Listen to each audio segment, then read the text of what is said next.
Hi guys, I'm Andy from Total Fishing Tackle, and today I'm going to be walking you through how to read your fish finders from the Toslon Fish Finder range, and also using the autopilot and GPS systems that the TF740 and 750 offer. First things first, we will go through obviously the startup sequence for the 740 and 750. When I move on to reading your fish finders, the same information will apply to all of the Toslon Fish Finder range. So if you have got a TF520 or a TF640, your imagery will be very, very similar, but the key principles will be the same. So first things first, obviously with the X boat turned on first, you can then turn your fish finder unit on. Now, when you first turn your 740 or your 750 on, it will have a load process, and then there is a startup sequence on the first display that will give you a checklist to ensure that all systems are working correctly. So once your unit has turned on, you'll have a checklist as it's just done on my display just here, and on that list it will then connect to the GPS, and it will ask you, do you wish to use your last known GPS home location or save as new? Now on both the 740 and the 750 you should always tell it as new. This helps with your level of accuracy for when you're using your autopilot and your GPS systems, and it also measures the distance from where the boat's turned on to where your unit may be. Now, one thing I will mention at this stage is when you are using this to try and gauge a distance of how far you are out, it would be better to actually measure distance to target, which I'll come on to in a short while. So with your home location saved, obviously, and like I've already mentioned, this is for where the boat is powering on. You can then obviously set about trying to map your swim. Before I do that, I will save a home location, which I'm going to come on to in a moment. This will be for where I want the boat to physically return to, but obviously I will go through first with you how we're going to read the fish finder and how we're going to interpret the information that is on that screen. Fundamentally, there are a breakdown of screen options you have with the 740 and the 750. You won't have these with the TF520, but the colorations and the way what you're looking for will be the same as I have already mentioned. So what I will do is I will put the screen on the 740 or the 750 into a half and half, so that I've got the transducer readout on the top, and on the second half of the screen I've got a grid reference layout. This enables me to see where I've already driven the boat, and I can then use that to help gauge a feature once I've found something that I want to see, i.e. a gravel bar or a plateau. It gives me a reference point so I can sort of work out how large that is in size. So what are we actually looking for on the transducer when we're going to map our swim? The information we're going to look for will be the same across the 520, 640, 740 and 750 options, and what we're primarily looking for is a smooth area without any aggressive or sudden change in undulation. We can also look at depth. Obviously that will be useful information when we're trying to gauge things like plateaus or gravel bars, or maybe slight variations in the topography of the lake bed. What I'm looking to avoid will be areas where there's any form of erratic spiking. Now, one of the questions I get commonly asked is, well, what does weed appear as? And unfortunately, on none of the fish finders, there is a set colour for weed. Because weed varies in density quite a lot, the coloration of it will subsequently change on the imagery on the fish finder. So weed could be green, it could be blue, it could even be red if it's very, very dense, or it's a collapsed weed bed, for example, but it will just remain irregular in size and format. So as long as you're avoiding any areas of aggressive spiking or sudden aggressive changes in undulation, you'll be finding nice clear areas to present your rigs on. In terms of the coloration for the lake bed and the topography, what you're looking for is areas of reds or yellows.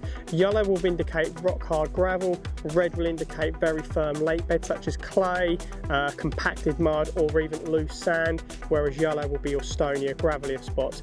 If you can find a nice concentrated line or seam of yellow, then generally you will be finding much clearer, harder areas of the lake bed that have been nicely polished off, and means you can get away with presenting bottom baits, small particles, items of seed, whereas with reds I would probably be inclined maybe just even drop a bare lead first out of the hopper if you any sort of reservations as to what you may be fishing over, or alternatively, I would go with a wafter as a hook bait.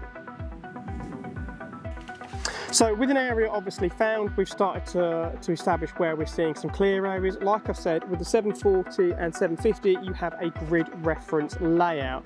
Now with the grid reference layout, it does help you measure how big a feature might be.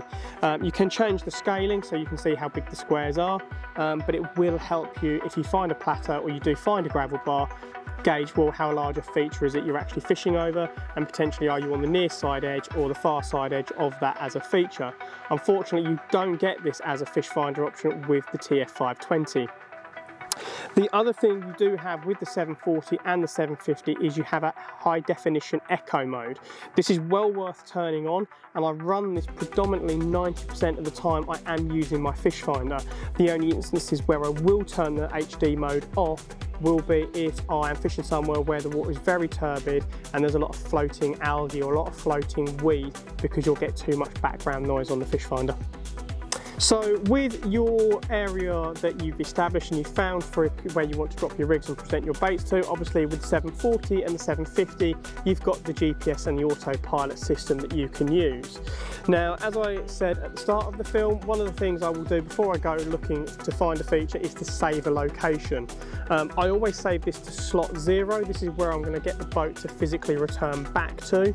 I'm not going to use it as a home feature as such, because obviously when the boat is powered on, home is going to be on the bank. So how do we save a location into our GPS system? So that's very straightforward, and I'm going to go through that with you now. First off, on the 740 and the 750, you've got a red button which is the same as the pin like you would see if you're using Google Earth or Google Maps. So press your red button down the bottom and it will call up a list of all your GPS data. Now, like I've already mentioned, I will always save my location for where I want the boat to return to slot 0. And then 499 other save slots will be the locations that I will save across the pond, not just on this lake, but on any other lakes that I'm fishing.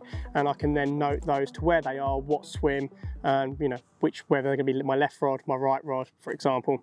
So to save the location, you simply press the red button like I mentioned, you highlight the slot you wish to save into, and you press enter. Once you've pressed enter, you scroll down to where it says new, and you press enter again, and you press enter a second time, and it will save your data for you. That position is now saved, it's within the memory, and that position is the same then whether you're saving a position where you want your boat to come back to if you're near side margin, or whether you're saving one of the many spots you found out in the pond. So once you've found your locations, you've got them saved into your 740 or your 750 unit, you obviously then want to be able to return to those locations, and the system for calling your boat back to those locations to get it to return to a target is very, very straightforward. You simply press your red button, you call up the list of the locations you are after, and then once you've highlighted the slot you want the boat to return to, press the red button, it will come up with the GPS data. If you press the button a third time, it will engage the autopilot and the boat will return to that location. Once it arrives at the location, it will trigger an alarm bleep and it will tell you target has arrived. So one thing I did mention earlier was about using distance to target rather than distance from home. If I go to my main menu screen, you'll notice it will say distance from home. Now this is where the boat's turned on from on the bank. What I prefer to do is once I've saved location 0, I can actually use the distance from where the boat is to tell me how far back to the bank I am where I've saved location 0. This is a more accurate way of measuring, as your boat will not be powered up on the bank, so you're not taking distance from where your shelter might have been, for example, or from where you are away from the water's edge into actually the range you're fishing. This is particularly good if you then want to return to a spot at a later date and you might say want to cast out because you can't use boats because of restrictions on the water at different times of year. A couple of important things to bear in mind while you're using your fish finder and your GPS is how you position it. The most important thing first off is you have the fish finder on a tripod. You'll notice in the videos that I've always got my fish finder on a tripod, and it's generally around 4 foot off a ground level. This is to ensure that it gets the best range for the unit, and obviously I'm reducing the level of interference. The other important thing to remember is your aerials are on correctly, so the smaller aerial goes on the back of the unit and the longer aerial on the back of the boat, and it's important that the aerial on the back of the fish finder is pointing out towards the lake. So there we have it, a guide on how to use and read your fish finder and also use the GPS and the autopilot systems in the TF740 and 750. I hope you found the information useful, but if you do have any further questions, you can always drop us a message at totalfishandtackle.com and we'd be more than happy to answer any questions you may have.